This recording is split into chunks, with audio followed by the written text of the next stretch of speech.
So I think I'm in. You are, I can hear it. What is it?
Ready for you, Ashley? Yeah, you're ready.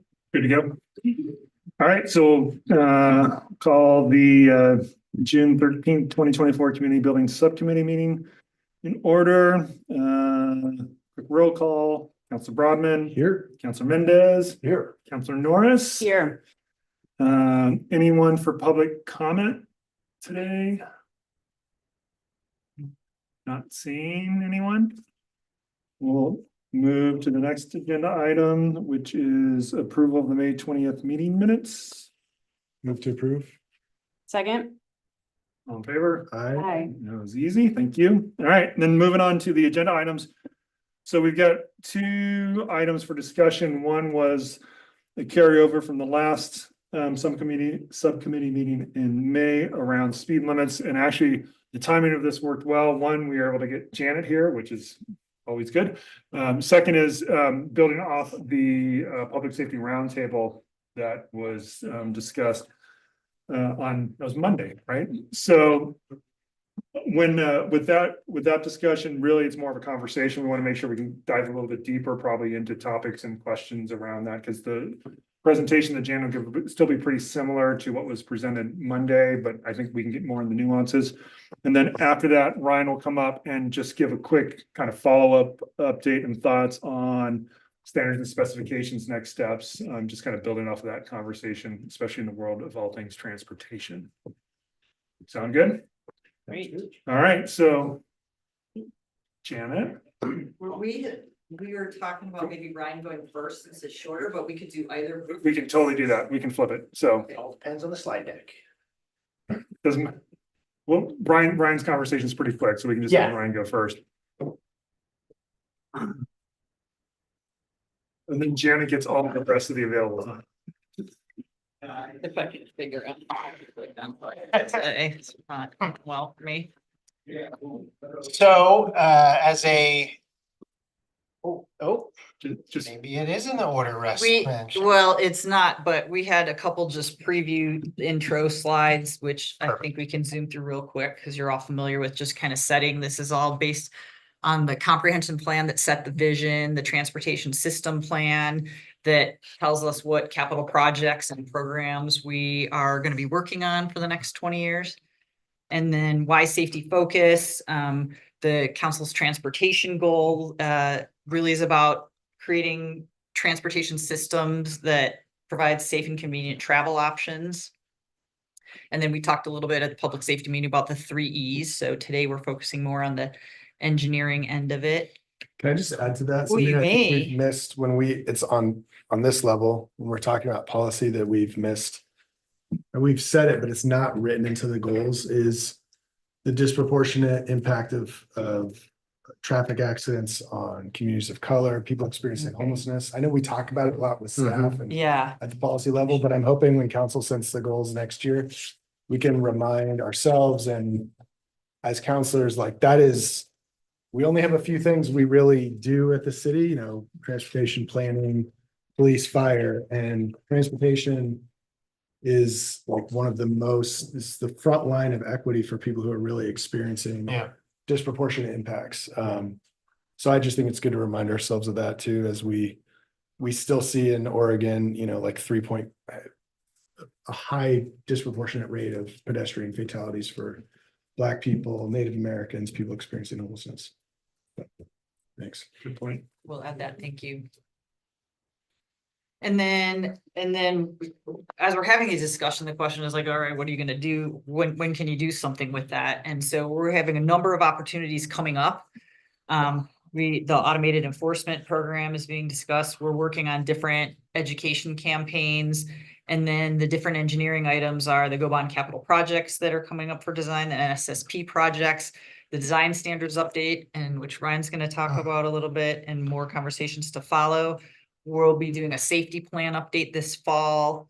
And then as we implement the TSP programs and look for grant opportunities.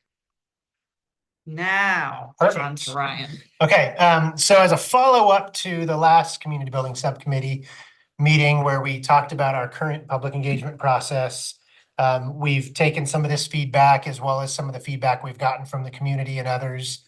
And what you're seeing here is kind of our current process, right? So typically, we come to council, we've taken the project off our TSP, we come to council, say we have a project, we want to award to a consultant, and then that gets approved, and then we go quietly back to our corners and we design some alternatives, and that's when the public usually gets their first view of what we're doing, and we start having that interaction, and then multiple steps of checking along the way. So what we're proposing is that we're going to choose. Oh, let's see if it'll jump to the next. There it is. We're going to choose a couple projects. We're not going to just initiate this across the board on everything yet, because on some it doesn't make sense to do this. If you got a small septic to sewer project that the community asked us to build and it got vetted and chosen through a public process, we're not going to go to an early open house meeting. But we're going to pick a couple strategic projects here over the next year or so, and we're going to go out before we get that consultant on board, and we're going to try to attempt to engage with the public and basically say, okay, here is what our transportation system plan is telling us we need to do. Here is our understanding as staff based on, crash data and speed data and all these other things that we have in terms of, we can bring this information to the table and say, based on this information and a budget of, $3 million, here is what we want to have this conversation. Do you think if we attack this based on these needs, this is going to meet the objective of you as the person who lives a block away or who commutes on this route or whatever the case may be? Is this going to be a helpful project to you? Do you think we're missing anything in trying to solve the problems that we understand? So explain the background, explain what we have for a budget. We're developing some tools right now that at a high level would be easy for the public to use and interact with. It would basically show, if the TSP tells us to build a shared use path on one side and close the sidewalk gaps on the other. And here's a $3 million budget. We're gonna have, based on actual costs of completed projects to say, well, I know you really want a shared use path on both sides. So you're gonna slide the little meter over and it's gonna tell you what the cost would be to do it as much as we would like. And it's gonna reflect, yeah, that's gonna turn into a $7 million project. So help us scale this down to what we can afford to do. Because I can't keep coming back to council and borrowing from one fund to pay another fund. We're running out of the ability to do that. So we're creating some tools to engage with the public on that front. And then hopefully we can write these ideas into the RFP so that when the consultant comes on board, we already have a little bit of public buy-in and understanding. There are some, oh yeah, Councilor Mendes. Well, I like this idea, but I'm a little worried that if one of the challenges that we're having right now is that we're in this sort of reactionary mode. Yes. Where we get input and there's dissatisfaction, and then we're having requests for things that weren't budgeted for several years ago. Right. And so I'm not sure that this has the potential to only make that worse in some ways. That's the caution. Yep, you hit exactly. So we need to be very careful in how we frame this up. This isn't a give me your wish list. And Janet and her team did a really good job recently on the Riverfront project of basically saying, well, I want a wider sidewalk here. It's like, okay, well, why do you want a wider sidewalk? What is it that you're worried about? Well, I just feel uncomfortable that when we're in a group, some of us have to walk in the street. Okay, so you're worried about safety and interactions with the cars. So you got to dig a little deeper to find out what the true motivation is. And hopefully walking out of that meeting, you can say, okay, what I'm hearing is you want, something that can address this, this, and that. We're not going to sit there and go, okay, we're going to build you this. We're going to say, okay, what we believe we are hearing is here are the issues we need to address. So we will have to still then go back and design something. And you're 100% correct. Not everybody's going to be happy with whatever it is we come up with. So that is the cautionary tale, is we have to frame this conversation appropriately. And, even to the point of, it would probably be somebody like me or David or Janet having that conversation, not a project manager who is, been assigned to that. It would be. I feel like the dissatisfaction isn't necessarily with the specific options. It's that there's not an option that really feels like it's prioritizing something like safety. And so that was the conversation that I feel like we left with last time, which is there are these values that are sort of baked into each of the proposals. And I suspect that those values are also baked into our standards and specs. And staff is having a hard time because they go to generate the 3 alternatives options, and we're trying to add on, considerations for safety, people crossing, people walking and biking, et cetera, after the fact, but that the problem might actually be with the standards and specs. Well, and we'll address that too here in just a little bit, but sorry, Russ. No, and because I think it's multiple things. Like it's one, and Ryan, it also, like you talked about, like what you did on Bear Creek, because I think that's another kind of example of an approach where I think the big problem they're having is everyone feels like we come to that first public involvement process and the project's baked and we already know the answer, right? And so it's like we want to just step one step back and say, is this right? And also, if there is a safety concern, we like to actually hear, is it the gap in the sidewalk system or the trail system, or is it a crossing at a particular intersection? Because we think we know. But we want to get more ideas of like, oh no, it's the crossing. That's our number one concern as a community in this area. Though that's what we want to try to do without coming out and saying, well, here's 3 options, choose one.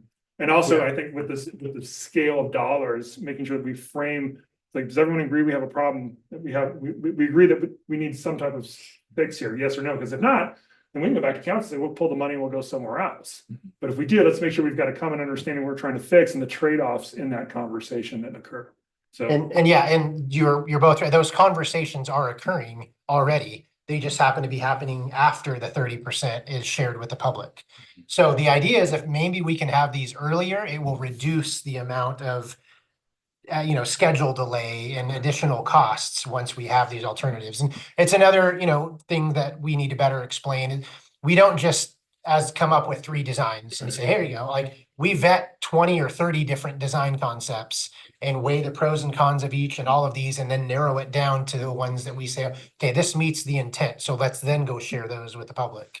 The other thing I'd like to add it too is I also feel bad for our project engineers that are on the project, because the people sitting in this room have the context of everything going on in the city. And a lot of times you can't expect that person that's worried about how am I building this road from here to here has the context of how does this fit into every GeoBond project and the overall scheme. And that's what I think getting these people in the room helps with that kind of context of, yep, we're doing this here. We're also doing this here to create the system that does X, Y, Z, which I don't think that always comes across in these public outreach either. Yeah, and the prioritization is a good point, because do they believe the issue is the cars and their speeds? Do they believe it's a crossing issue?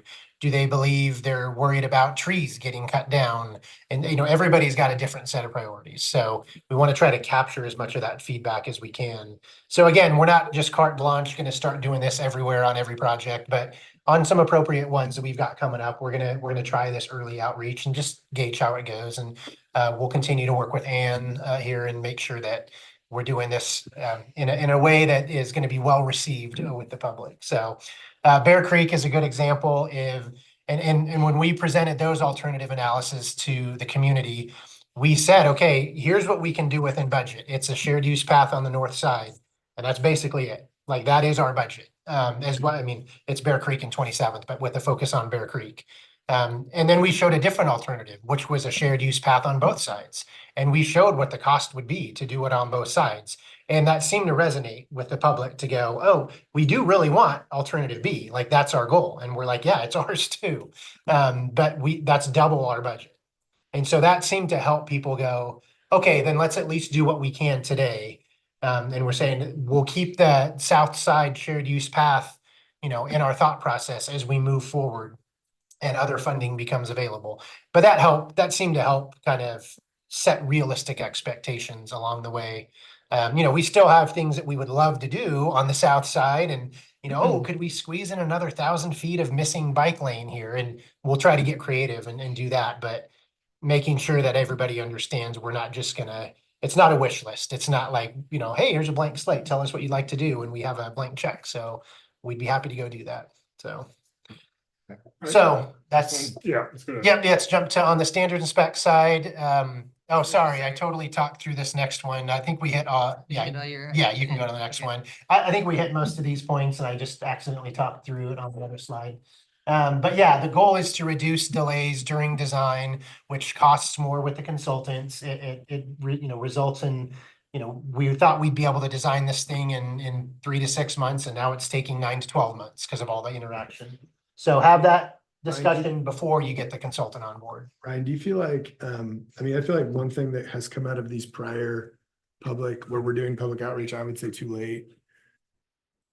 It does feel sometimes like that is the driver, that we have like budget slippage or expansion. It is, yeah. And do you feel, I think there's bigger causes for that, but I think that's an issue that we need to look at. It is 100%, yeah.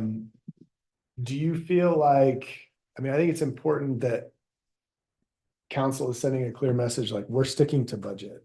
That would be extremely helpful. And Yeah. I want to say that. I know that you have to have the full council say that, but I think once you get to the point where you're doing that public outreach, I for one think we should be clear to the public, like we are sticking with the budget on this project. We're not going to slip. We're not going to go borrow from some other project, which is just as important for safety. Because if it wasn't, we wouldn't be setting it on the CIP. Right. So I guess I would encourage you to encourage us to give you clear, like we are sticking to budget. This is the directive from council, that we're not going to have, increases in dribs and drabs. Because even those increases, those aren't the only added expense. It's the overhead and the ancillary costs related to each expense. And I looked at the Portland project as an example. Like, That's what I'm that's a great example of, we all agree what the issues are out there. We've got limited budget. Whatever the community wants is nowhere close to what our budget is. So we could either try to do something really small and no one's gonna be satisfied with that. Or in theory, why don't we pause, wait and see if we can get some other projects, go chase some additional grants. And if we get more money, then we can come back and have a bigger conversation on this corridor. Yeah. right? If that's really the desire of the community, then let's do that. And obviously in concert with having conversations with council around all that. But yeah, I think it's good to go in saying, right now, we are, especially on these type of projects, we're sticking to budget and we need to find a solution set within that budget. Yeah, I personally see that there's some merit to having a little bit more flexibility because sometimes projects have different facts on the ground or there's different opportunities and I wouldn't want to miss those opportunities if it came up. But so I think if you have this conversation, it's sort of like a mini participatory budgeting thing that's based on one project. Here's your given budget. How would you spend it? Hopefully that generates ideally a set of priorities and, kind of like, here's what we're worried about. If the budget cuts off here and you can't do this, okay, that's what we go with. If it turns out we do have an opportunity to come back and say, well, this thing that was below the line here is still really important, then maybe we have an opportunity to address it. Yeah, I just think it's important when you get to that first step after this pilot sort of like number one, that we are not engaging in more budgetary conversations. We can't. Yeah. I mean, we don't. Yeah. The budget But we is- have, the problem is. We've that been doing that. There have been instances where we've done that, and I think that is, I think it's better if we can get that participation up front Mhm. in the budget and the budget conversations are clear. Well, and it sounds like too, that you've had this opportunity to educate the public as well, and Mhm. through that process, we have this budget and this is how things are coming out to, these are how they're costing, and we need to stick within that. I think that that's really important for folks to realize, yes, we want to do all these things, but really, we have to stick within our barriers and. And right now, we're going off the kind of the previous guidance that we got from council of like the Ben bikeways. Yes, we are putting more money at that, but these other tier of projects, you've already given us direction to stay in budget. If we go through these first initial discussions and think something's, we kind of are in agreement, like, well, it'd be really nice if we had another $1 million or $2 million to do this. That's for us to say, yep, we hear you, community. Let us go back to council before we set the RFP and set a lot of things in motion. Is that what we want to do? And what would we do to create a couple more $1 million to fill that gap to achieve that goal? Yeah, and there are moments where we have raised Yeah. particular like we've gotten particular projects into the goals explicitly. That's why the goal setting process is so important. You get there, and that does, I'm sure it does alter the budget, but it should be happening at the front. And I think our main goal is like, we just want to have clarity and transparency with the community about what we're doing, why we're doing things, and make sure they feel like they're involved in that process at the appropriate And level. they are involved, yeah. Okay, I apologize. I sat on that longer than I've taken No, up that's Janet's time, but let's jump to the standards and specs real quick, just to let you all know our plan. That's okay, I can talk it. Our plan with the standards and specs is we're in the middle of an update right now, and we basically parse those out into kind of 3 separate buckets. The first bucket is very administrative. They don't make a clay valve of that size anymore, so we're switching it to a Mueller. None of that matters except for us and the utilities crews that are taking care of it and building it. So those are all administrative. That I have the authority to approve that as a city engineer. We don't need to bother coming to council with approving that kind of stuff. Then we've got a second bucket, which you are going to be hearing very quick or very soon. I think that's is it the next council meeting? Yeah. And so this is stuff that is going to be rather impactful to the development community and to the public. Examples of that is the tree code and the impacts that the tree code has on how we build things in the right of way and how we ask developers to build things, getting rid of the 2-foot wide swaths of grass that are really difficult to efficiently water. And so changing things like that they're not quite administrative because there is a cost impact and there is a development impact. So you're going to see a handful of those coming up here over the next few council meetings. The third bucket is, and this has come in our public outreach effort that we have, is that there's a bunch of things related to transportation and to our standards. And I've put those over here in this bucket because they're pretty dramatic changes to how we operate our system today. Some of them are extremely exciting and it would be wonderful to see. Others seem a little bit unrealistic for us at this point in time, but we need to have those conversations. So it's anywhere from, as a bike rider or a pedestrian walking on an arterial or a collector, today you're going up and down with driveways and side streets and other stuff. there's cities that have integrated plans that keep that at a solid grade. So you would have an elevated crossing off of an arterial or a collector onto a local street, and the cars would go up and over a quasi speed hump. And that would allow the bikes and peds to stay at grade and not have to keep going up and down. It's much safer, obviously, but that would be a dramatic change to how we design and build stuff today. And then there's smaller scale stuff with just, different things we're already investigating, Janet and her team, as well as on our CIP side. How do we raise awareness at a four-way intersection, and how do we slow people down? And, we use bulb outs, and there's different types of stripings we're experimenting with. So there's a lot of little stuff like that we can just add as tools into the toolkit in our standards. So what we want to do is take that bucket of requests that we've received from the public, and we want to set aside some separate meetings coming up late summer, early fall. And we want to make sure we're inviting the right stakeholder group. The Bend Bikes is a great group to get involved in that. Certain neighborhood associations really want to be involved. There's some other engineers here in town that are just really passionate about bike safety. We want to invite them into the room. We also want to invite fire and EMS. We want to make sure we have opposing, not conflicting, but maybe opposite viewpoints of how we should prioritize things. So we all want to have that healthy conversation at the same time. And then maybe we come out of those, 2 or 3 meetings, and we have, okay, here are the 4 or 5 things that we want to adopt into our standards. And we create some drawings, we create some language, and we get those adopted, and kind of allow us to have a little more flexibility in how we build things. So just going back to that grades crossing idea. Yeah. For example, do we have to go through that whole process, or can we just say yes to that now? Well, so we do raise crossings at certain times in town, but we don't necessarily have a set policy of when that is. So we've, as staff, basically said, if you're near a school, if you're on a designated greenway, what are some other examples? It was schools and parks. And It was parks, yeah. schools, and we've expanded it to parks and greenways. Yeah, And I'll add to that, well, this effort is more looking at like, how do we do it widespread and get it in the standards so the development and other things can use it?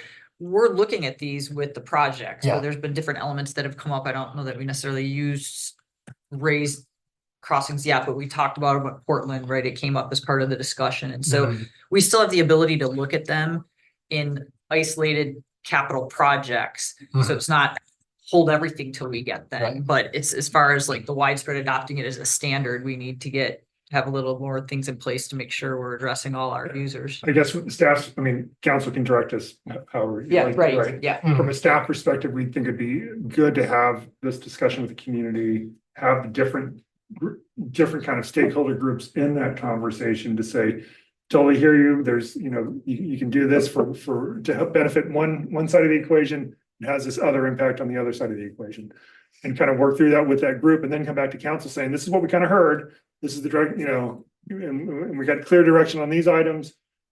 If we're interested in these items, we'd like to get direction from council on how we'd like to proceed, and then Ryan can move forward with actually making those changes in the standards. I feel like a community discussion around this is probably beneficial, especially with some of the things that we're going to be talking about. But I understand speed too, of trying to move this fast, but some of them are pretty small. They may seem like pretty small topics, and yeah, it could be a strategic strike, but we'd like to do it holistically in this larger conversation, and that I think the community has been asking us to have around our standards. Yeah, maybe the challenge that I think I'm struggling with is that it still feels like, here we have an opportunity to talk about our standards and specs, but we haven't had the conversation around what do we actually want to achieve or accomplish with that? And so it feels a little bit opportunistic. And I think the best opportunity for that is probably with the TSP update. Yes, you're correct. There's a lot that will have to wait for the priorities to be set. But, if we look back at our current TSP, there's a couple of key items that stand out. And I think we had emailed about them a couple of months ago. The action item here, by 2021, the city will develop and adopt an action plan to move the city towards 0 traffic deaths or serious injuries. Another action item is identify, prioritize, and or allocate funding for projects and programs to improve safety for vulnerable users. I feel like if we had gone through this and had this conversation, then that would help inform standards and specs updates. Absolutely. But I don't feel like we've had that yet. So I guess I'm a little bit wary about saying, well, let's have the standards and specs update, but we don't know how to guide that, I guess. And this will be, I was thinking like as a continuous improvement process. So what we're gonna do through this conversation is saying, because we're gonna hear a lot, right? As you can imagine, we're gonna hear everything from, let's be, Europe tomorrow to, I gotta move freight and fire and safety through the city efficiently and effectively as we can. I think what we'll do is we'll take all that information saying, based off of TSP policies and kind of the direction of TSP, we can do these things now, because it will move the ball forward in achieving safety goals that are in there. And then a lot of this other stuff, it's like, these are great inputs to the next TSP. It's kind of like that pre-work to say, when we do that next discussion, let's make sure we're talking about these items and structure the conversation in a way to address these situations. Then we go through that and then we come back and do another update to the standards and specs after that. So if I hear you correctly, it sounds like you're saying basically take the opportunity as updating the standards and specs presents itself, and let's see what we can. See if we can move the Yes. needle a little bit. Knowing that we will have the opportunity for a larger conversation next year with the TSP. Because we do feel like there are things that we could do now Mhm. but we want to make sure we're doing them in the right way. But we also know the conversations of the community, they are pressing us much further. When you start talking about limiting access in neighborhoods and putting I think we want to pilot some projects and do some other things as well.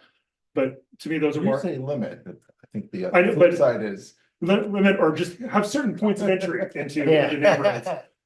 We heard, that was loud and clear, cut through traffic Yeah, at the round and table. we have some of those already in there. So there's some things we can do and other things that makes perfect sense, but we probably need to make sure that policy and the documents and we have a larger conversation with the TSP on it. I think there's a lot that we can do now, though, in what we're doing. So. Okay. Makes sense. I just When feel is like the the timing? community. Can you remind us for the timing on streets and specs? Are we gonna get to that? Yeah, so we're already doing an administrative update Right. right now. You're gonna see some more related to erosion control and landscaping in the right of way. Late summer, early fall, we want to schedule out 2-3 meetings with this stakeholder group of people we've identified to have those conversations. Great. And then TSP will be what month? TSP is probably, it's a couple years out Yeah. still at this point. I think it's 26 maybe. And that's the concern. I don't want to do nothing for 2 years. And we've got a lot in design and I construction think it's between now and then. 26. You just pushed it back. No, well, how about this? I'll prime this saying, Brian Rankin with our growth management group is gonna come and talk to you at the quarterly update on July 17th to give you the whole update on when all these things are falling into place and how they're all sequenced in the connective tissue and hierarchy and dependencies of how those work. But I agree, it's like, I think there's some stuff that we can do now, and then once we go through that process and understand what we're doing, then we can go back to Ryan and his team with Jan and saying, okay, if we're gonna do these things, how quickly can we do it? Because we might have to have drawings made up and things like that to actually bring back a package to council and say, yep, we're ready for adoption of this. So streets and, Term ends sorry, in 26. I mean, I don't want to push too far back. so streets and specs will be next, we'll be doing that this summer and we'll be finishing ballpark if everything. It goes- depends how, Intricate. how Let's say intricate these in the updates medium. are. Let's, We could have an update back by early next year to, because once we decide what they are, we got to create the drawings, create the language, we got to advertise it, do the public notification process. But yeah, I think we could aim for early next year to have something. A good example that sorry, I'm eating up all your time. All the pieces, yeah. As you know, we're working closely with the folks on Franklin Corridor as a part of the Ben Bikeways project. And we've, based on the public outreach meetings that we had online and in person, it said we want protected paths behind the sidewalk. So or behind the curb. So we want sidewalks and bike lanes off the road. Well, we got a letter just 2 days ago, I think you all got that too, from almost everybody that lives in that 3-block corridor saying, you need to put the bike lanes in the road so we can save our trees. Like, okay, so we'll figure out the granular. that's the level of The detail, policies. though, yeah. So from a standard standpoint, we say build a shared use path. So if we build a shared use path, does that qualify as a level of stress 1 or 2 for all users? Or do we also provide that same level of stress 1 or 2 on the roadway for the bike commuters? Are we doing both or one or the other? Mhm. And those are the things that we need to nail down. So we have a little bit clearer guidance, but especially as Janet said, the development community, we can say, this is what you are required to do. Right, so the streets and specs, let's assume it's done like early 2025. Mhm. That'll get you to, we are going to have to look at the TSP with Brian because of Yep. CFEC. Mhm. That will be done in 2026. I don't have the dates in front of me, but I can get those to you or stay tuned until July. Okay. But I would add to that, let's say it even starts in 2025. We talk about it like, oh, it's 2025. That's a 2-3 year process, Mhm. right? So that's the advantage of doing something now within this interim Mhm. is to move it forward. And then at some point after that, the streets and specs may need to reflect a new Yeah. TSP. Oh, yeah, we Will. would do it again. They will, after. yeah. For sure. And the other thing we want to do with this is also make sure that like the hierarchy of what documents are governance makes sense. Like when we'll probably introduce the concept of now that we have the TUF and funding that's coming available. At some point, we should start looking at corridor plans. Like we should actually spend some time with Shannon and her team looking at a corridor and say, what is the plan for Portland or an existing road in town? And if we create a corridor plan, then we do that. If we don't, then what discretion does Ryan as a city engineer have in an existing built environment? Or is there a master plan that governs? And if all those things aren't in existence, then you go to the standard drawing, whatever that standard drawing is. Just because those are the questions that we get all the time from development of like, well, why is the CIP project doing this over here? And I'm trying to build it, you're telling me to build the road over here to this other standard. And we want to make sure that's very clear that Ryan is given the discretion he needs on a corridor in an existing condition that we may need to deviate from the standard. But if we don't, no other information is available, then you build to that, whatever the standard section is. So there's some clarifications we need to do around that as well. I think, yeah, if you don't mind, we're good. We should probably, we can have more conversation on this, but I want to make sure Janet's got enough time. Well, and I can skip through some of this unless you have questions, but really like the speed conversation tees up the standards, kind of to Yes. your point earlier of it sort of sets the foundation of like, what's our initial goal with speed limits and vision zero and all this stuff in our community, because that sets the road design and the curve radius and the tapers and informs the space. So again, as we are going into the TSP, it's a bigger discussion that'll help us with all of these items we're talking about today. Because in addition to speed limit and street design that we're talking about a little bit today, land use, how we separate modes, how we Mhm. decide our facilities are gonna work, the context, what's on along the street, is it trees, is it other things, as well as the behavior, all influence the driving speed. And so you have all seen this, the key point on this slide was the community concerns, which we heard echoed pretty consistently with all the neighborhood, kind of boils down to speeding, cut through, crossing streets, and the gaps in the sidewalk and bike lanes. So I think that honed some of the variety of comments. It seemed there's more uniformity in the neighborhoods, and a few of the issues are highlighted in other neighborhoods. So that's good information for us, because it's not going to be a blanket, all these issues to some extent are across town, but if we're trying to prioritize, we would pick a few of them that the neighborhoods are saying, no, this is our leading issue. And then we'd apply the tools. So I don't know if anybody had any questions. Basically, this was the low speeds and high speeds we can set by Oregon law, and the sort of the middle speeds, and mostly our arterial and collector streets. That's what we need to do, a speed study per law, and we'll submit that to ODOT, and it can take 6 months to a year for that to happen. And that we have, I wrote my order of my slides. We've been lowering speeds, and sort of our target has been 35 miles an hour. And we're finding now that we're getting into doing design within the streets that we have 30, if it was 30 miles an hour, we would technically be able to do less improvements. You wouldn't need a median on some streets for the crosswalks.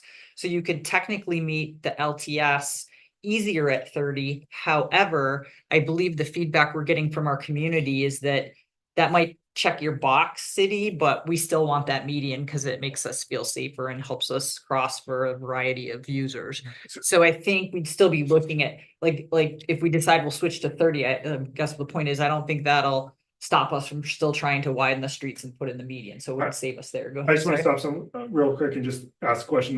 When Janet said speed survey and going through ODOT, I just want to make sure does council understand what that means in the process of that, or would you like a greater explanation of how that works? 85th percentile is that the kind of speed survey? It is, but now they use this chart here. So they've responded to the cities that are saying that works great on the highway. So that's still the process for the highways, but in the city, they use this chart to start. And so if your speeds are still high, like if people like this middle street really is where it comes into play, if we have no crossings, not a lot of parking and roadside stuff, and people are still driving 40, the 85th percentile is 40, there, you're not gonna be able to post at 25 until you do a few more improvements to slow speed. So there's a cap on that. They still have kind of a weird nuance, but we're in a better position because this matches where we're trying to head.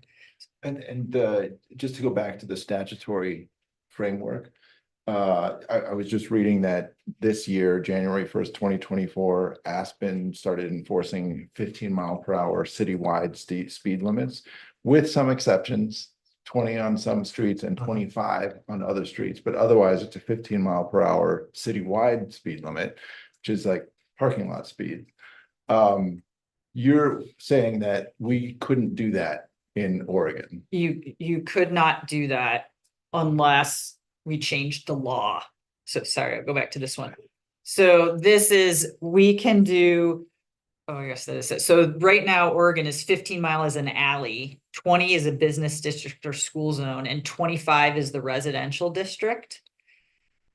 And then my next slide, don't look, I'll zoom over But there. then like Was Portland that- has more flexibility. No, so the caveat to those is that city council by order or Mhm. resolution can reduce those statutory speeds. So we can take that 25-mile-an-hour statutory speeds and reduce it by 5. Mhm. So we have a few more cases where we could use 20 miles an hour on greenways and on our local residential streets.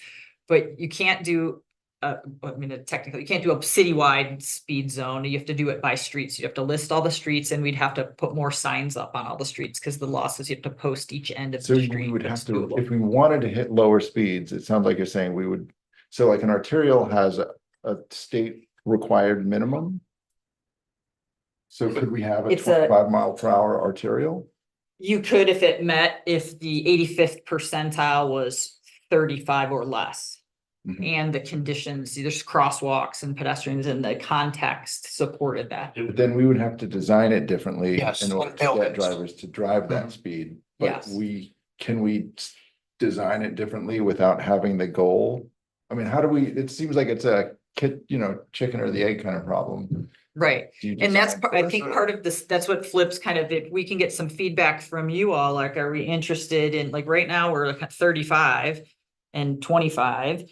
Is that working for now and we'll evaluate more of the TSP, or do you want us to explore what would that look like if it's 30 and 20 or 30 and 25, you know, what's sort of your expectation and vision for this? The 30 to 35 difference from road design is not as significant as going down to 25. Right. Right. So. The key variable, I think, sorry, if it's an arterial, that's that middle group that has to have a speed study. So that's, I think, where you're trying to tie in, okay, then the design of that road. I mean, the examples that I have in mind they're all arterials, Empire, Butler Market, 27th. And if these are posted at 35 or in some cases more, Mhm. the feedback that I hear is that they become a barrier because we're not making it safe for people to cross. And frankly, it's hard for drivers to turn left or merge, and there's just too many cars going too fast. So what I'm trying to figure out is what tools do we have to say, okay, it would be nice if some of these stretches were slower. And I'm not understanding how we go about getting there, I guess. Sure. So so our options to lower speed limits, if we start on the bottom of this slide, is we can evaluate and post 20 miles an hour in sections that are a business district. And I will jump around a little bit. So here's an example. We do an evaluation on the street, and if it looked like this top on most of the blocks, we couldn't do it because the density of buildings that are adjacent to the street versus open lots and parking is too low. The 20 is really designed for like a downtown, perhaps our Galveston and Newport and maybe some of the medical center, if it looks more like this on the south side, would do it. So we'd have to do an evaluation. Can we do it from, the 3 blocks in those So at sections? 14th might qualify. 14th might call. Yeah, it's Mhm. probably right there because there's some big parking lot frontages, but it could, like, that's worth looking at. Yep, so we have, I don't know, maybe 6 of those that we would look at to see. But this basically either by state statute or administrative rule, like there's very clear criteria in when we can do this. Yeah. And there's not a lot of flexibility. It's right there. 50% more of the frontage is buildings used for business for 600 Mhm. feet on one side or 300 foot on both sides. Okay. And ODOT, I clarified with them, they're willing to be flexible that like, well, this is that seating area in front of, they're willing to like, okay, that doesn't count if your building goes like in a U shape, they'll count that whole frontage, they're not stickler of it. They want to try and achieve it, but if it's open parking lots, then that's not the same. So that's one tool for 20. And we've used this, though not that often. Then the other tool is greenways. So we have the opportunity, a number of our planned greenway streets probably have the speeds and volumes, maybe not ideally that people want, but that at least meet our criteria. So we could start as we get more funding and maintenance tools to put sharrows on the road and come to you for an order to reduce those to 20 miles an hour on the greenways and start extending the network from the crosstown bikeways.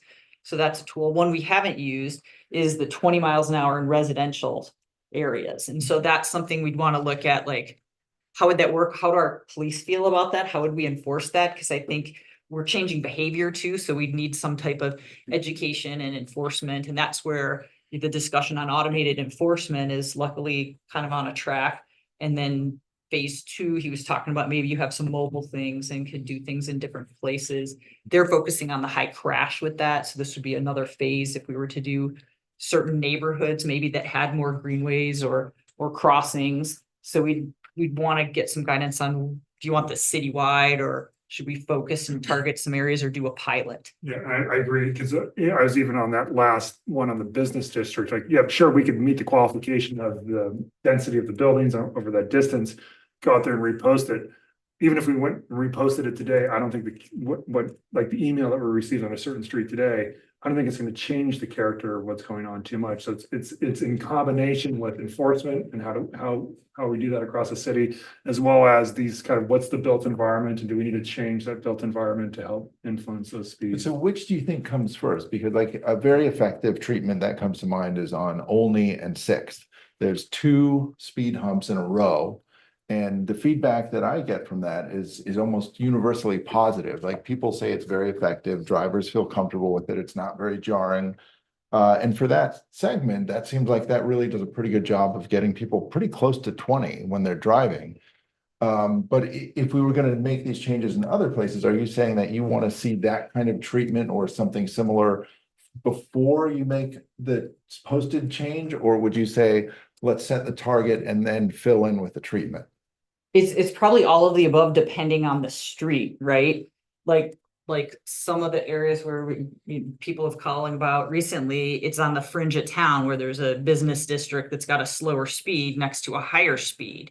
So it'd be like, whatever you do on this, even if we lowered it from 25 to 20, the real like contribution to that is speeding up and slowing down on the edge. So we want to look at that as a bigger picture, right? On these corridors of, we shouldn't do some work over here. So the lead into that is a little more successful, right? And in other streets, it might be something different. So I mean, I would look if at, that helps. yeah, like downtown, like a situation like downtown, we would probably say, yeah, you could probably lower that now, but just due to the nature of how the downtown traffic works and it's kind of operating there, we'd want to have further discussions and analysis with the team if like we wanted to go to that next ring out of a road, like a Galveston or a Newport, and say, we just want to arbitrarily lower that to 20. We wouldn't want to look at it and go, well, is that really going to have the impact in that current built environment? Or no, if we're going to do that, we should introduce some other kind of built feature in there to help control that. And Galveston's a good example, right? It's on our CIP. So in that case, we'd say, let us build it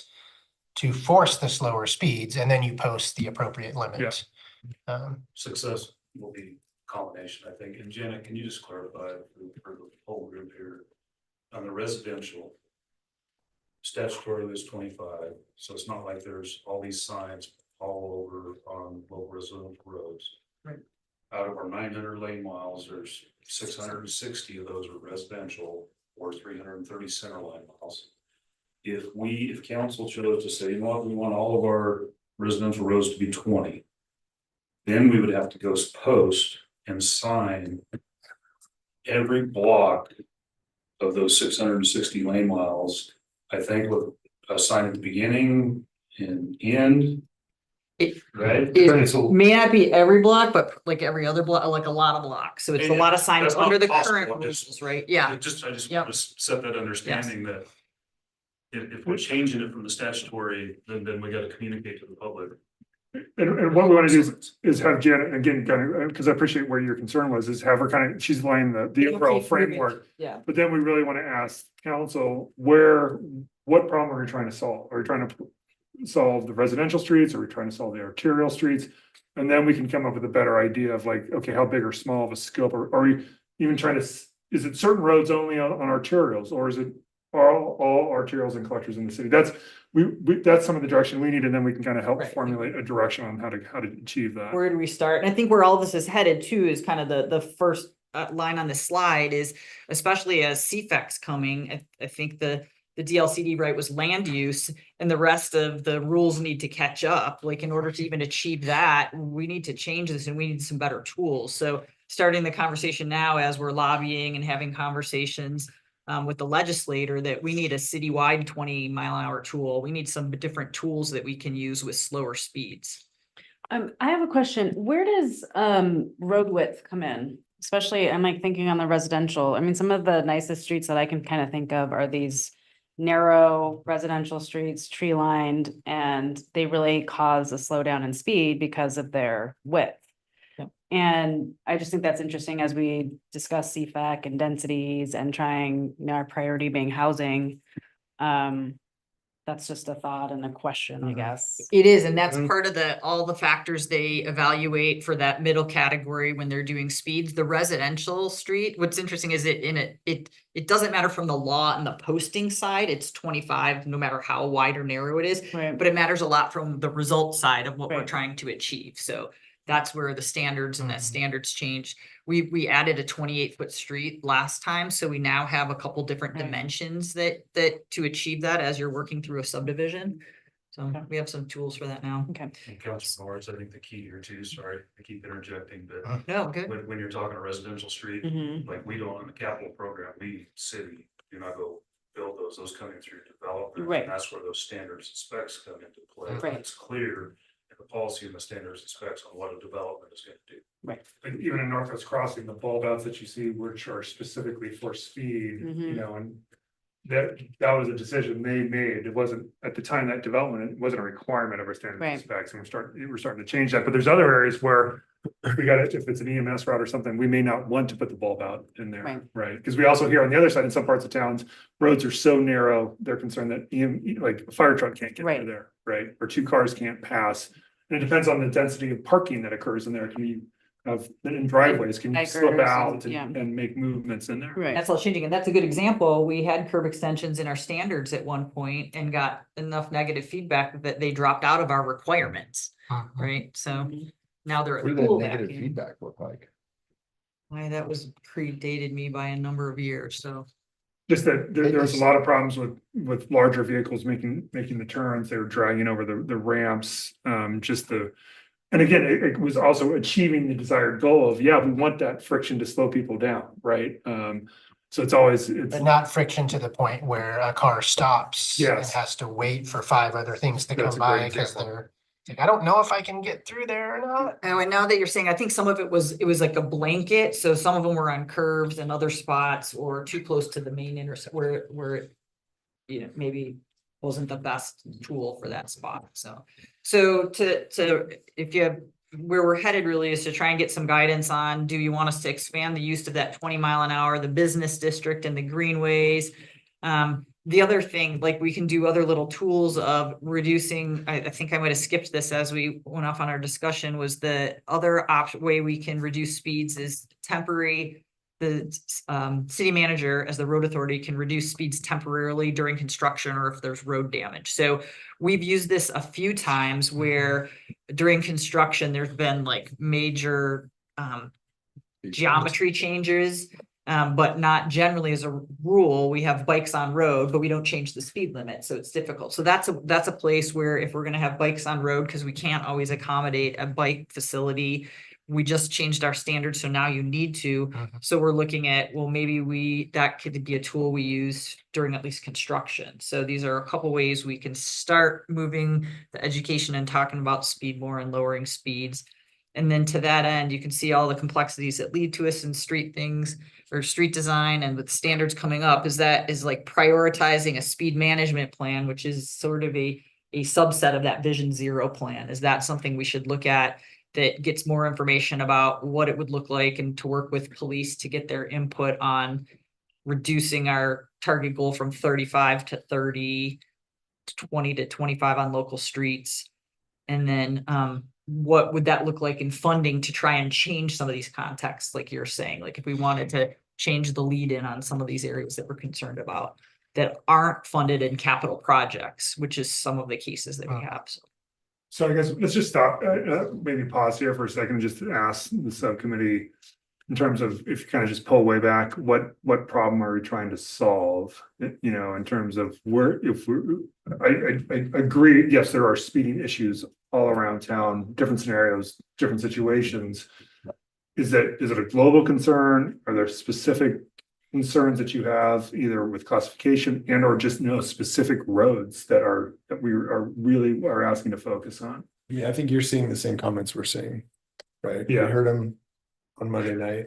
That is a little microcosm of the rest of the nonstop frustration that I think we hear from people who feel unsafe because of speeds. Most of that, in my opinion, is people trying to cross and not feeling safe. Kids, pedestrians, vulnerable users. Is it Trying to cross streets. cross that are- streets or intersections? Not. Yeah, and look, I'm just a vessel for what I'm hearing in the public. So I think it's really important that we focus on data. I mean, people should be concerned about being hit by a car. There's a lot at stake. There's the perception, there's the reality of, many of our streets are very safe. And I feel like people still have a perception about them that they may not be. Other streets in our system, I feel like we have a lot of work to do. We are all constantly working on that. So I'm not minimizing the comments, but I think we're all hearing the same thing from the public, which is when I am choosing to, drive the speed limit, I don't feel safe. When I'm crossing a street that I should be able to cross, I don't feel safe. I think the examples that Councilor Mendez raised, I feel like we're hearing a ton. Empire, Butler, Galveston, the places where there is that interface. I mean, David and I spent, I don't know how many days out on the interface with Century coming into town. I know we're doing a lot of work there. Yeah. Councilor Norris is very familiar with that. Those interfaces where activities are changing, the context is changing, and we're still trying to build up to that safety level. That's where the community is calling on us, I think, to do more. I mean, I know we are, but the problem that I think we're trying to solve for is that feeling of either our infrastructure or our regulatory landscape on a particular road is inconsistent with the use that people are trying to do. Yeah, and I think we heard a lot about bicycling too, that the bicyclists really don't feel safe. And I do think it goes back to a lot of the crossing. But one thing that I heard too, was it last week or earlier this week? Losing track of the days. But from the neighborhood districts was really the desire for, if we can't fully fund a project, quick fixes. And I don't know, this doesn't seem like it's necessarily going to be a quick fix, but to some extent, in certain portions, perhaps it's a faster fix and a more affordable fix than actually putting in some, bump outs or ballers or whatever the pathway is, but. Yeah, I would say it's two things. I mean, it's people not feeling safe even in their own neighborhoods. I didn't realize this. I had been miscounting the number of fatalities that we experienced in Bend. Last year was actually 7, not 6, which means that's the highest in at least the 20 years of data that I've looked at. Just looking at the map, 5 of those 7 are on the east side. And so when I think about why aren't people feeling comfortable doing anything other than driving, I can't help but think it's because we've prioritized driving somewhere as quickly as possible for so many decades, and now we're running out of room for that much driving. And so this kind of shift to saying, let's make driving fast not the priority and make something like safe crossing or safe routes, that should be the priority. I think, I'm not saying no to anything on there. I love everything on there, but I think probably the most important things are what you were mentioning, the crossings, especially on a busy street where there might not even be a painted crosswalk. And I do think it's important to take a look at the speeds of, even 35, even 30 on an arterial or a collector becomes a barrier to someone who lives on either side of that, and they can't get out without getting in a car. And it's getting harder and harder to get in a car. So I feel like this may be an opportunity for us to try to fix that a little bit. I would say from the full council on this point, I feel like the only clear statement we have from the full council on this point was from goal setting. And that was prioritize east-west, north-south routes that have safe crossings all the way across them. They're keep on going routes. You're not sharing space with through traffic. And, there's only 3 of us here, but I know that was the full council who supported that, and we're well on our way on the bikeway project. And, I continue to try to be patient and express that to the constituents who continue to reach out to us. But,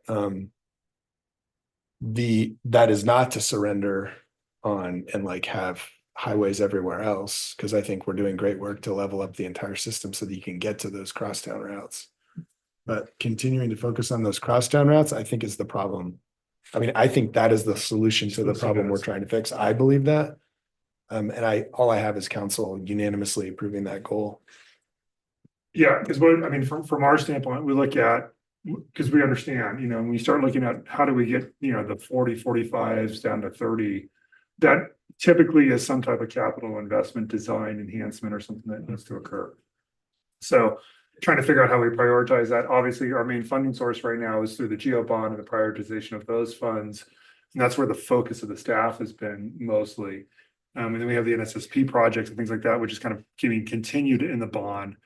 So we're trying to figure out, okay, because we understand the problem. It's trying to figure out how we tackle it, and do we reprioritize things to do that, and also then where would we get the funding if we're not within on the GEO bond list, where do we get the funding to go do these improvements? Because we all agree they need to happen and they're good for the community and they make the system safer. We're just trying to figure out, well, okay, how do we prioritize and fund those things? Because I'm looking at Ryan and Jan, but I'm assuming we're talking capital investment, design features, and most of what we're talking about here.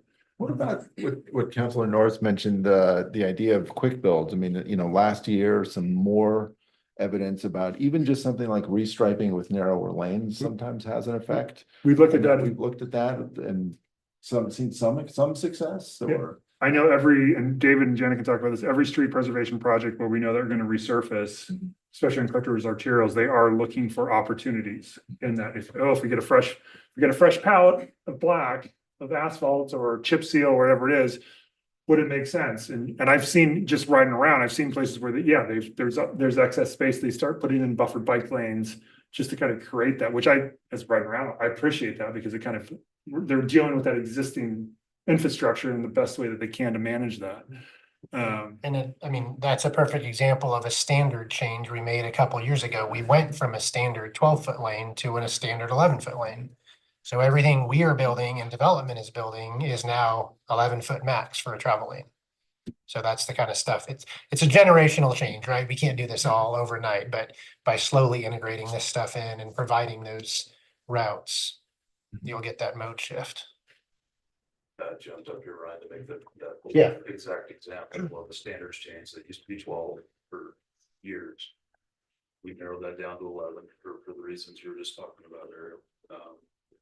And then, Council Norris talked about the quick build stuff that we'd heard. I heard it as well at the neighborhood meeting there on Monday.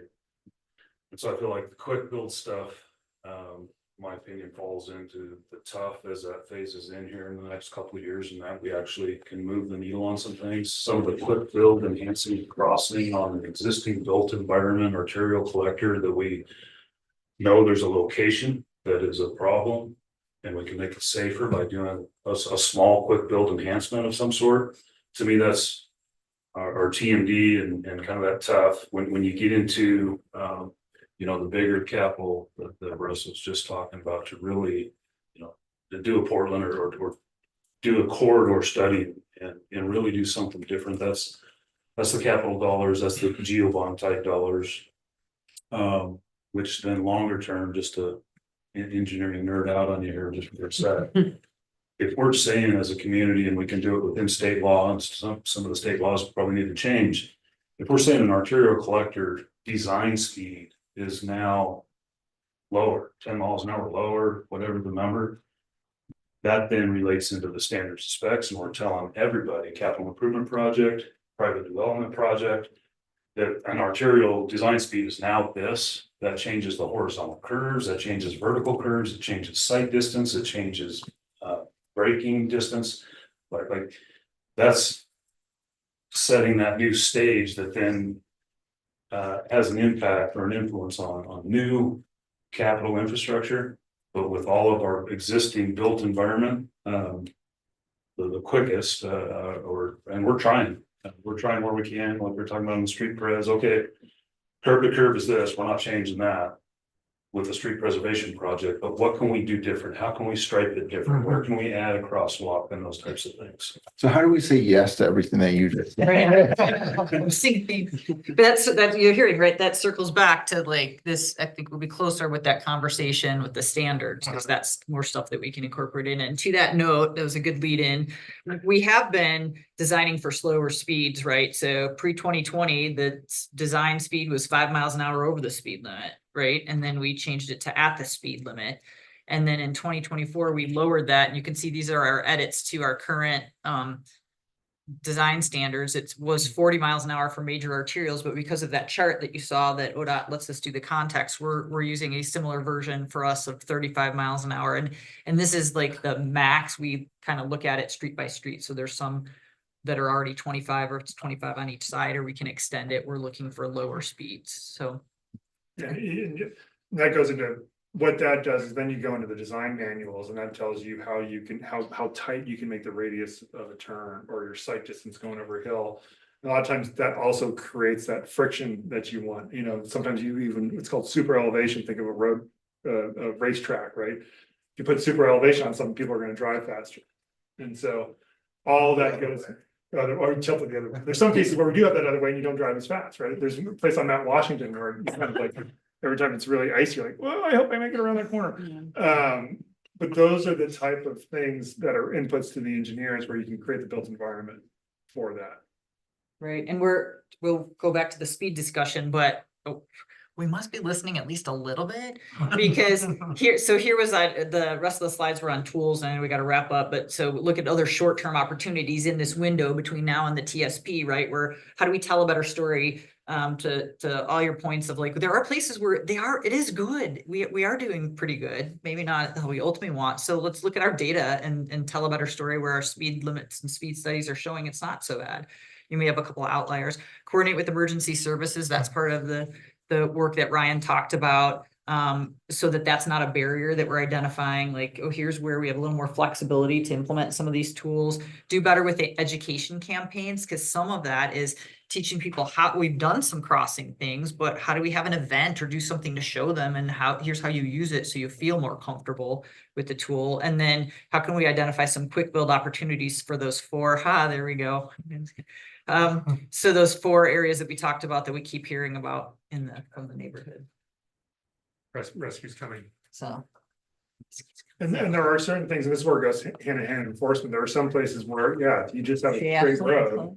for a mile or half a mile that's flat and it's an arterial and we can have bike lanes on it, you can try to put design elements as much as you want in there. People may still speed on that. So it is definitely counterbalanced with the enforcement side of the equation Yeah. to achieve the desired behavior that you want to see in the community. There's only so much you can do through engineering design where now you need to have an enforcement counterbalance to it.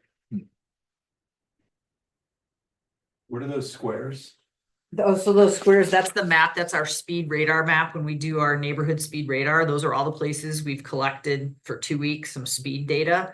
So we just need to coordinate an effort to like summarize that. So we can say, here's the posted speed limit. Here's during the study time, there's a lot of caveats, the signs up. So maybe people drive slower, or it's one direction, but at least it shapes a little bit of a picture of where people are driving faster or slower. And if you click on a number of them, they're close to the posted speed. So there's some good news there, right? So Are there areas that you can identify that are like in the worst, the 10th percentile of people complying with the posted speed limits, and and then do we prioritize the work based on that? we haven't yet, because we don't have money to do the work yet. That's what our tough is coming, but that's the next step, is to correlate this data to be able to make some of those decisions. And again, it's a piece of the decision. The community is very concerned if we just make decisions on this. Right. And then would you do that mainly? I mean, do you need policy guidance from us if you would be focused on residential versus arterial? A little bit, I would say. Right now, the policy guidelines that we've heard from you is focusing on the east crosstown bikeways, the things that lead up to the crosstown bikeways and the greenways, right? So it's like focusing on that system. So if we're expanding beyond that, some guidance on what areas, we can't do the whole town. So are there particular areas or things expanding from that you'd like to see us reach to? Yeah, I would say, I mean, one of the big themes that I hear, and I'd be curious if you hear this too, is when we talk about something like the bend bikeways or the location of some of these really effective treatments like speed humps that are successful, sometimes not so successful too. I mean, I think people complain about the one on, I think it's Shepherd, Northeast Shepherd. It's like, they don't really seem to slow anybody down. So people just keep going at 25 or 30. People want more of them. So when we first started sharing the map, people were like, well, this looks great, but it doesn't go close enough to my house. And I suspect that when we start implementing stuff like diverters or really doing treatments on some of the greenways, we're going to hear more of, well, this is great, but it doesn't get me from where I live to where I want to go. And so we're going to see, I suspect, more demand for it, because that's kind of what I hear. I would take that in a positive way. I mean, if people are looking at the areas where we're seeing calming and it's working, I mean, I would think that would be a victory. If you actually go on the website that Ryan's group built around the Bend Bikeway project, it's really great because you can kind of start walking around, and as they're developing the concepts, they're starting to show at this crossing. I mean, you're showing like, yeah, we're going to put diverters here. Like, so this stuff is coming in the very near future. So one thing I want to let council knows, we're trying to implement that where we can. But yeah, I agree. It's like once we start doing this stuff, then they're gonna kind of create the next round of questions with. And I guess that's my point would be, if we are thinking about things that we're not doing now, like speed tables, the raised intersection idea, or the elevated crossings off of an arterial, things that we haven't seen in Bend before. I kind of want us to try them and see what the response is. And I know there's a capital cost of doing that. We're actually trying to pursue grants right now for just this type of thing, to put some pilots out there around kind of this exact conversation. There's some opportunities for grants that we're going after to help get some capital developed. Because I think that's our biggest kind of holdup, is like, we can do a lot of planning and look at a lot of things, but we don't have that kind of the capital outlay right now and we've got a whole list of other priorities of the geo bond that's driving where our team is really focused. So also trying to say, where do you want us to prioritize? Because we got to deliver the geo bonds. We got limited staff and limited capital, but we also know we've got some money in the geo bond for this type of stuff as well. I think I just want to make sure that we're ready with good standards and specs that will inform projects so that if Yeah. we were successful in getting more money, Mhm. we would have really desirable results, Mhm. rather than where I worry now is if we suddenly had a whole bunch more money, we'd have a whole bunch, more Butler Markets and 27ths and Murphys, and like, I feel like that's what I worry about anyway. Well, and that's where the standards efforts, right? We're trying to, as much as we can in our way, get ahead of that, so we're prepared. So we're bringing the stakeholders together, Mhm. like, before we have money in specific projects, so that we'll know our direction, and at least where we have some more, kind of uniform vision, right? Where everybody agrees, yeah, these are things that we're okay with. These we're not sure. Let's test these a little bit more. Yeah, a really good example of doing something good and opportunistic here leads to a follow-on is for the River West Neighborhood Association. The Ben Bikeways project crosses Galveston at 15th, which is just a block away from the roundabout. But we know there's a continual problem with speeds coming off Skyliners as you go from this huge, wide open, nothing but, cliffs and houses way up on the bluff. And all of a sudden, boom, you're like at somebody's front door. So we're like, okay, how do we, within the confines of the Ben Bikeways project and having very limited money, how do we make a safe crossing according to the Ben Bikeways project and attempt to slow speeds coming into it? And so, Kevin's working with our design team now. It's like, well, it's a little bit outside of the scope, but we're going to do it anyway because we know there's a need there. And the River West folks have been very consistent in saying, please do something here, almost to the point where they'd say, we don't care if there's a safe crossing at 15th. We would rather have you slow them down over at 17th or 18th, because you're already at the roundabout. You don't need a safe crossing there. So do something over here. But that's the direction from the Ben Bikeways program is cross at 15th, and that's the Greenway. And so we're going to do everything we can within our budget to slow them down and have a safe crossing. But it's, I believe Russ uses the compare, like you squeeze the balloon over here and it just gets bigger over there. And again, we'll just keep tackling them as we can. But and just we continue down that corridor. That's why it's really important, I think, with the conversations we have with council around the CIP and prioritization of, we've already talked about Galveston a couple of times. Well, there's a complete rebuild of that in the budget. We've had conversations like, we probably, in today's economy, I don't know if we can actually build it, but do we still want to keep some money on the corridor to at least do something there to improve those crossings? Because that's when those opportunities come up that we would say, yes, we may not have for the full, but what's our top priority? Sidewalk gaps, safe crossings, proper lighting, or whatever that is. Give that direction to Ryan and then go execute that in an existing CIP project that we have. So I think there's a lot of opportunities. It's one, I wanted to make sure that this subcommittee had a good holistic understanding of what we can and can't control around speeds, or what level of stuff that needs to happen to do something about it. I want to make sure that we got a good understanding of that. And then, then how do we take that information and start implementing it into the day-to-day practice of the CIPs and programs that are going to start to get initiated. Yeah, I think we heard some good feedback about things, and in some of those we can see where we can incorporate earlier. And are you comfortable with, I know more yes now, but the tactic of seeing, it's kind of a little more emphasis on that engineering standards, and then trying to get more of those tools sooner. And then that's allowing development to do some items too. And so the real catch is we've approved a number of bigger subdivisions, right, that have the old style standard. I mean, maybe a mid old style standard, right? On street painted bike lanes, maybe with a buffer. And so if we're moving forward and we want, especially some of them timing, slowing and speeding up on different developments, do we try and develop something and then do a code change that allows them to upgrade? Because right now they're all master planned and they have they have to build to the code, the standard section that's approved in the code. So if we update a new standard, that doesn't necessarily change that street design. So that's something else to think about. But just circle back to like the standards and specs conversations. Like I think one of the conversations that's going to come up is speed tables on collectors and arterials.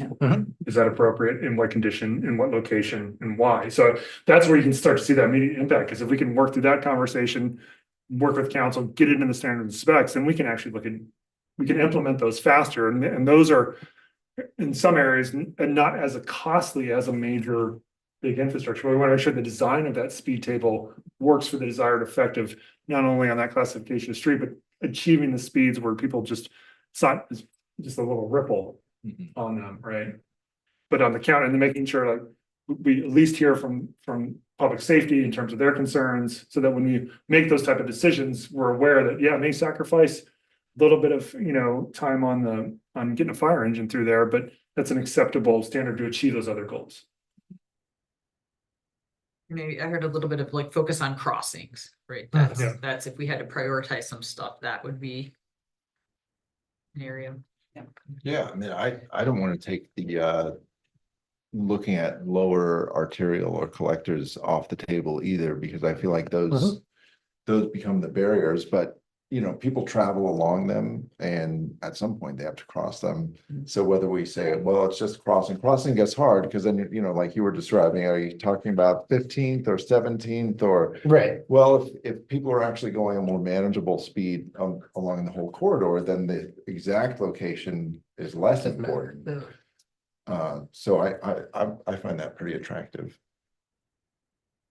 Yes, and I just agree, using the data to help guide Mhm. those locations too.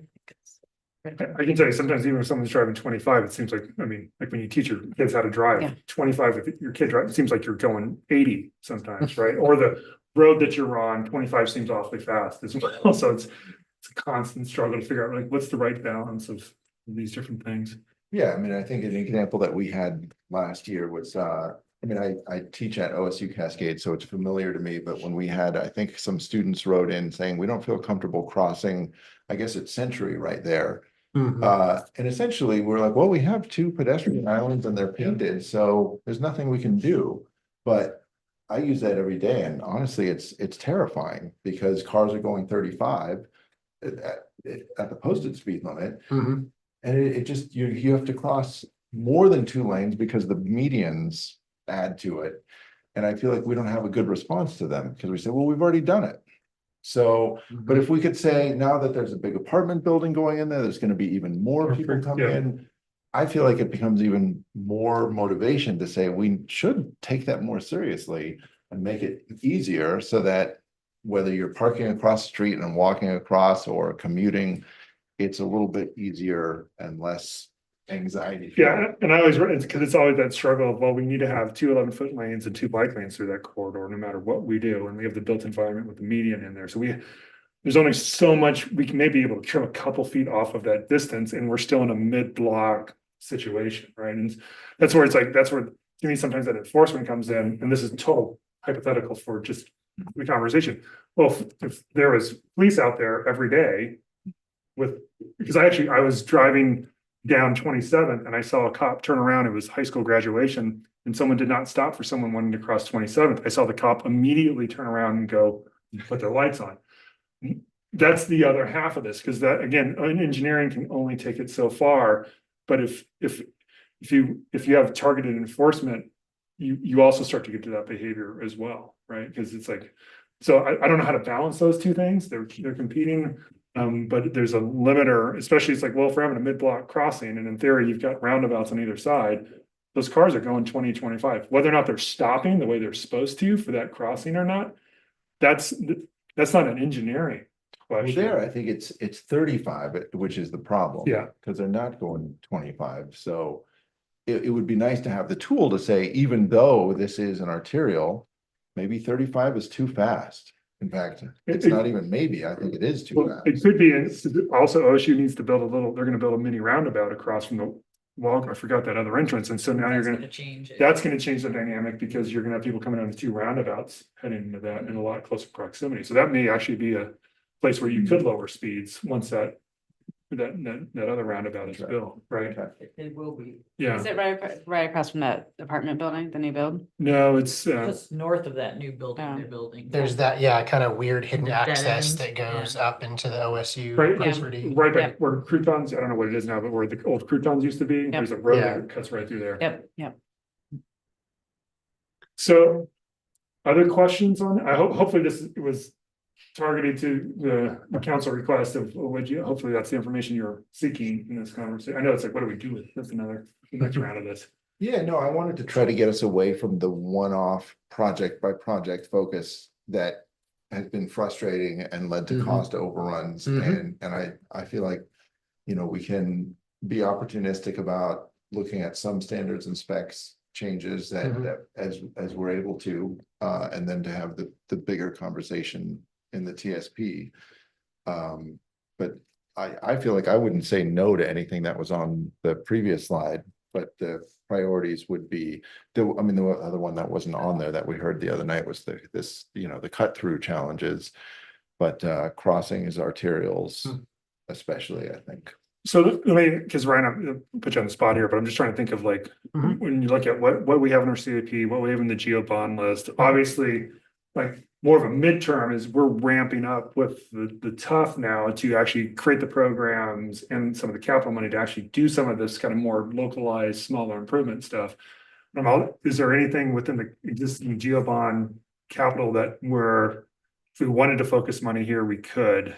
Or is everything's pretty well allocated at this I point? mean, yeah, it's pretty well allocated. I mean, there's the Neff corridor project that goes from the Neff Purcell intersection east and west. You know, we're just about to kick that off, but again, it's like, what is the vision of the Neff corridor in front of the hospital there and over to the elementary school?